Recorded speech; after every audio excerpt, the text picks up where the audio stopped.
Hi സുഹൃത്തുക്കളെ, ഞാൻ പറയാൻ പോകുന്ന ഒരു കാര്യം നിങ്ങളൊന്ന് ശ്രദ്ധിച്ച് കേൾക്കണം. എൻ്റെ സുഹൃത്തുക്കളും സഹോദരിമാരും ഇതൊന്ന് കേൾക്കണം. കാര്യം മറ്റൊന്നുമല്ല, സിമ്പിളാണ്.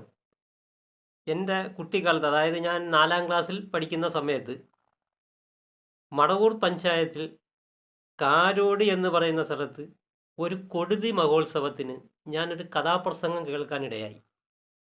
ഈ കഥ പറഞ്ഞതാരെന്ന് എനിക്കറിയില്ല, കഥയുടെ പേരും എനിക്കറിയില്ല, അതെല്ലാം ഞാൻ മറന്നുപോയി. പക്ഷേ ഒരു കാര്യം ഇപ്പോഴും എൻ്റെ മനസ്സിൽ മങ്ങാതെ മായാതെ ഇന്ന് നിലനിൽക്കുന്നു. അത് എന്തെന്ന് ചോദിച്ചു കഴിഞ്ഞാൽ അതിലുള്ള ഒരു 2 വരിയാണ്.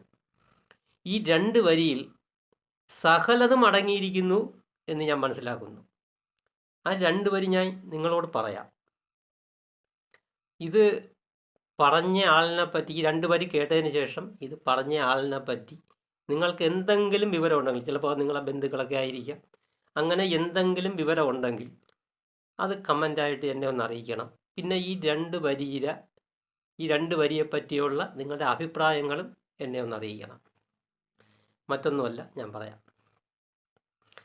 വൻമണി വേണമോ നെന്മണി വേണമോ, നെന്മണി കിട്ടുകില്ല എങ്കിൽ വൻമണി കൊണ്ടെന്തു നേടുവാൻ.